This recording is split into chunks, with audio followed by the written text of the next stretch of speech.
Bismillahirrahmanirrahim. Assalamualaikum warahmatullahi wabarakatuh.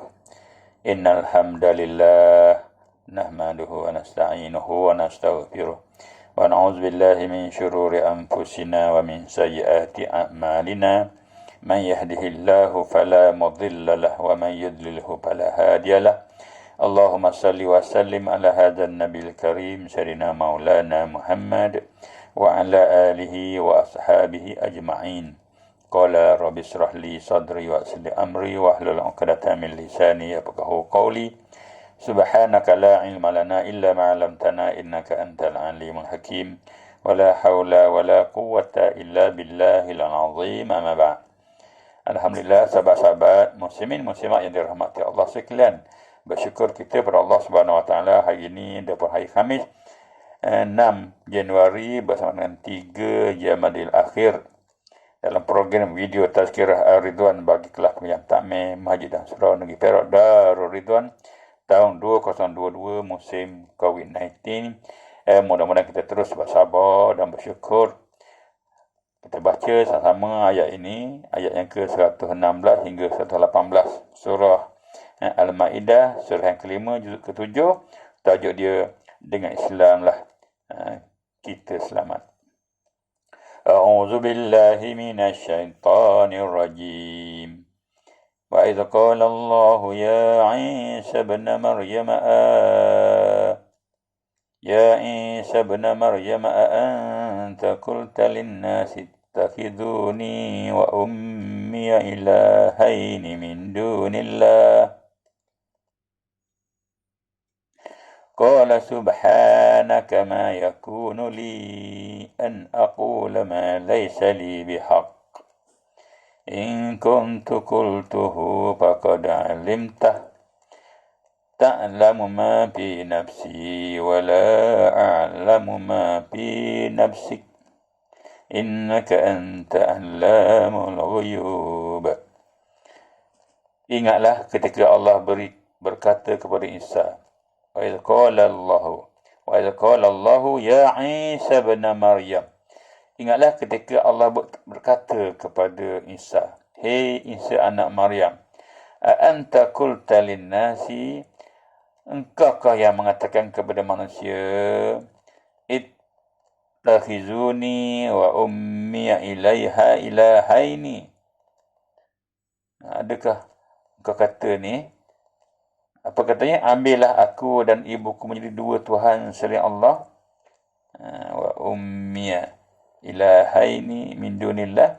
Qala subhanaka ma yakunu li an aqula ma laysa li bihaq. Isa mengatakan, maha suci engkau ya Allah, tiada sepatutnya aku mengatakan apa yang bukan hakku, yang ini menyebutkannya. In kuntu qultuhu faqad alimtah. Kalau kiranya aku mengatakan itu, tentulah engkau mengetahuinya. Ma fi nafsi. Ta'lamu ma fi nafsi wa la a'lamu ma fi nafsik. Engkau mengetahuinya. Engkau mengetahui apa yang ada pada diriku dan aku tidak mengetahui apa yang ada pada dirimu, wahai Tuhan. Innaka anta 'allamul ghuyub. Sesungguhnya engkau maha mengetahui perkara-perkara yang ghaib. Ma qultu lahum illa ma amartani bihi an i'budullaha rabbi wa rabbakum. Wa kuntu 'alaihim shahidan. Wa kuntu 'alaihim shahidan ma dumtu fihim. Falamma tawaffaitani kunta antar raqib 'alaihim wa anta 'ala kulli syai'in syahid. Aku tidak pernah mengatakan kepada mereka selain dari apa yang telah engkau suruh mengatakannya, iaitu sembahlah olehmu akan Allah Tuhanku dan Tuhan kamu. Dan aku dapat menjadi saksi terhadap mereka selama aku berada di antara mereka. Dan setelah engkau mewafatkan aku, engkaulah pengawas mereka dan engkau menyaksikan segala sesuatu. in tu'adzibhum fa innahum ibaduk wa in taghfir lahum fa innaka antal azizul hakim. Sadaqallahul azim. Kalau engkau menyeksa, maka mereka itu hamba-hamba engkau. Dan kalau mereka engkau ampuni, sesungguhnya engkau maha kuasa lagi, maha bijaksana. Alhamdulillah sahabat-sahabat, kita dapat baca ayat di surah Al-Ma'idah 116 hingga 118. Mudah-mudahan Allah pemudahkan kita untuk terus tadabbur ayat-ayat ini, insya-Allah. Sahabat-sahabat, para ahli tafsir telah bertelingkah pendapat bilakah waktunya Allah kemukakan persoalan atau pertanyaan seperti yang tersebut ni. Bila ni ada dibincangkan, masa mana Allah tanya ni? As-Sudi berpendapat waktu menanyakannya ialah sesudah Nabi Isa diangkat ke langit. Berdalilkan adanya lafaz iz dalam ayat ini yang bererti ingatlah akan kisah yang berlaku pada masa lampau. Iz. Tapi kebanyakan ulama yang lain berpendapat waktu menanyakan itu ialah pada hari kiamat.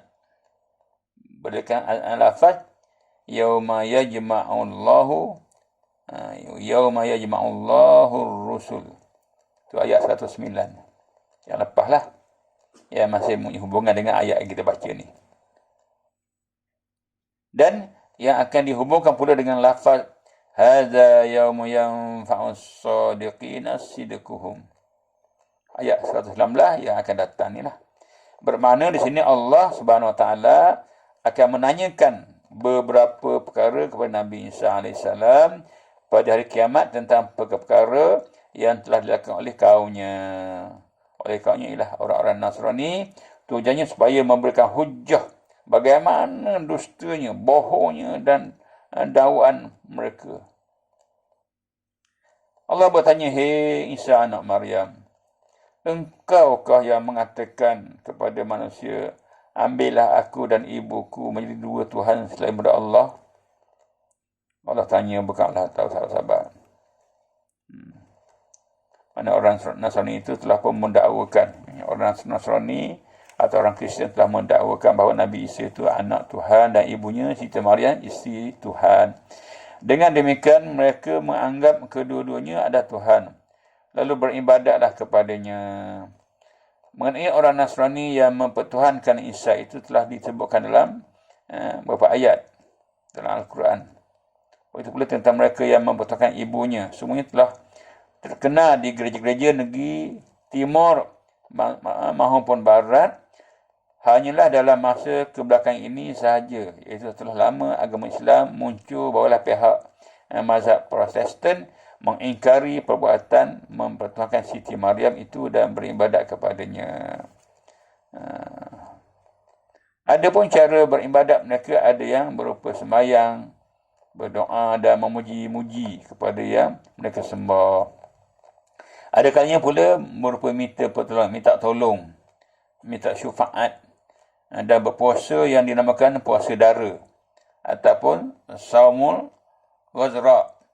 Semua tadi disampaikan dengan penuh khusyuk dan tawaduk semasa menyebutnya di hadapan gambar Siti Maryam, atau patut-patutnya dengan mengiktikadkan pula yang mana dia ada kuasa gaib yang boleh memberi manfaat dan ataupun mudarat di dunia dan di akhirat. Sama ada datanya secara langsung daripadanya yang mereka gelarkan ibu Tuhan, maupun dengan perantaraan anaknya Nabi Isa yang mereka gelarkan anak Tuhan.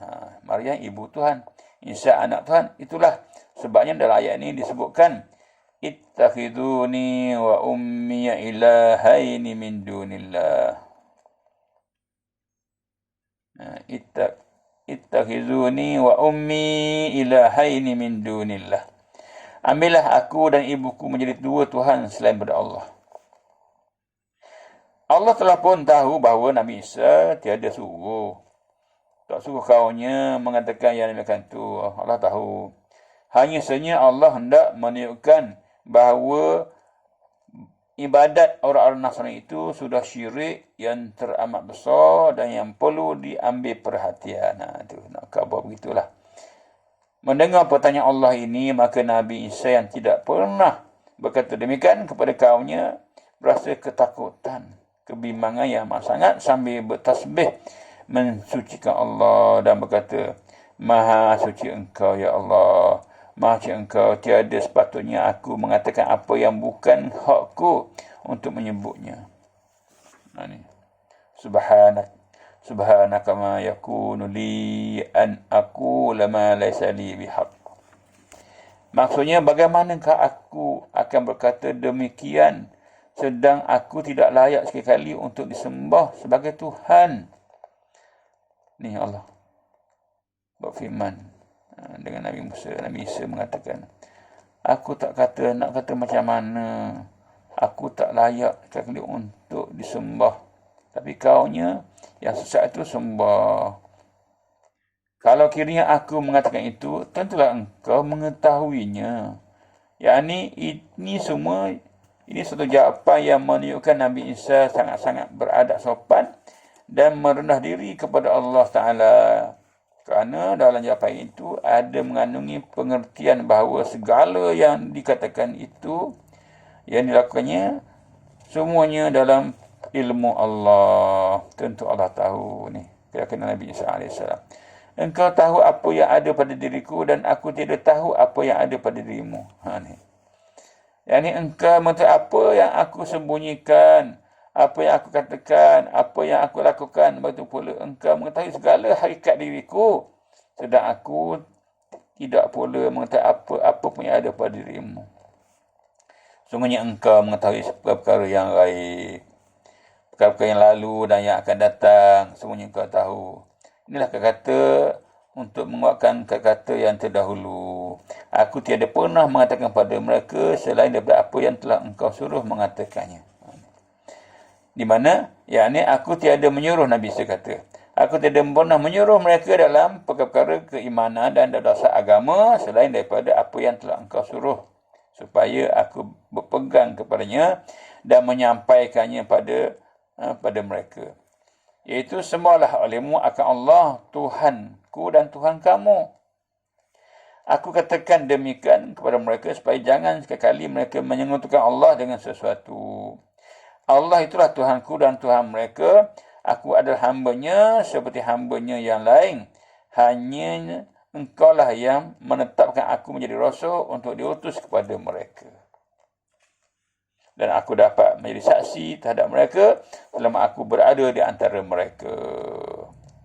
Itulah sahabat-sahabat penjelasan kata rayuan daripada Nabi SAW untuk mohon simpati bahawa dia memang tidak pernah menyalahi apa yang diperintahkan oleh Allah Subhanahu Wa Taala. Hanya kaunya sajalah yang menyimpan, yang mendustainya. Selama aku dahulu masih lagi tinggal bersama mereka, aku ada menyaksikan, mengawasi dan mengamati apa yang mereka lakukan dan yang mereka katakan. Masa itu dapatlah aku membenarkan mana-mana yang hak dan menegah mana-mana yang batil. Dan setelah engkau wafatkan aku, engkaulah pengawas mereka dan engkau menyaksikan segalanya. Maksud wafat di sini ialah diangkat, bukan bererti mati. Diangkat. Mana setelah engkau mengangkat aku ke langit, engkaulah pengawas mereka dan engkau menyaksikan segala perbuatan mereka. Manakala engkau telah mengangkat aku ke langit, maka engkaulah yang menjadi penjaga untuk mengawasi serta memerhatikan segala tindak tanduk mereka. Kerana engkau dapat menyaksikannya. Semua engkau dapat saksikan. Setelah Nabi Isa menafikan perkara yang tidak ada pada diri tadi, tidak sabit pada dirinya, yang mana penafian itu untuk membersihkan dirinya, maka akhirnya ia telah menyerahkan urusan pembalasan kepada Allah Subhanahu Wa Taala. Seperti ayat 118, iaitu kalau engkau menyiksa, maka mereka itu adalah hamba-hamba engkau ya Allah. Maknanya kalau engkau menyiksa orang-orang yang telah sesat disebabkan perkataan mereka yang bawa kepada syirik dan kufur sehingga mati belum lagi bertaubat, maka terserahlah kepadamu untuk menyiksa mereka. Tiada siapa pun yang dapat menghalang kehendakmu. Tak siapa yang boleh nak menghalang bila kamu nak menyiksa mereka. Kerana yang akan engkau siksa itu adalah hamba-hambamu juga, bukan orang lain. Dan penyasamu itu adalah menandakan keadilanmu. Kerana sebelum tersesat, mereka telah pun diberi amaran terlebih dahulu. Dan kalau engkau ampuni mereka, sesungguhnya engkau maha kuasa lagi maha bijaksana. Itulah. Kalau ada antara mereka yang telah kufur itu mahu bertaubat, lalu engkau ampuni dosanya, itulah adalah rahmat dan kelimpahanmu ya Allah. Iaitu memberi petunjuk kepadanya supaya beriman. Engkau adalah berkuasa untuk berbuat yang demikian. Lagi pula bijaksana dalam segala hal. Inilah dialog antara Nabi Isa dengan Allah Subhanahu Wa Taala, untuk kita renung sama-sama betapa tegahnya Rasul ni terus bekerja, beramal, berjuang, berjihad untuk sampaikan, untuk menyebarkan perintah Allah kepada kaumnya. Maka inilah yang juga hari ini kita ambil pedoman, ambil perhatian, ambil cakna, ambil intibar. Kita hari ini kena beramal. Rasul-rasul, Nabi Adam ke, Nabi Muhammad ke, Nabi Isa ke, semua yang buat kerja dah. Tinggal hanya kita lah hari ini kena beramal dengan apa yang Nabi kita tinggalkan. Baca Quran dan beramal dengan Al-Quran. Baca hadis Nabi dan beramal dengan hadis Nabi. Mereka dah buat kerja bersungguh-sungguh sampai akhir hayat mereka. Itulah perjuangan para rasul yang perlu kita nilaikan. Kita bersyukur kepada Allah. Semua rasul-rasul ni beramal dengan apa yang Allah perintah. Cuma kita umatnya lah yang kadang-kadang lalai dan leka, menyebabkan kita kadang-kadang tak buat apa yang diperintahkan oleh mereka. Oleh itu marilah kita bertabah dan bersabar menghadapi segala ujian daripada Allah ini. Mudah-mudahan kita terus istiqamah dan terus kekal sebagai orang-orang yang beriman dan bertakwa kepada Allah Subhanahu Wa Taala. Minta maaf segala kekurangan. Itulah yang dapat sebut pada hari ini. Mudah-mudahan Allah izinkan rahmat kita untuk terus beramal dengan ayat-ayat Allah yang kita bacakan tadi ini, insya-Allah. Mudah-mudahan. Wallahu alam. Aqulu qawli hadza wa astaghfirullahal azim li wa lakum. Wassalamualaikum warahmatullahi wabarakatuh.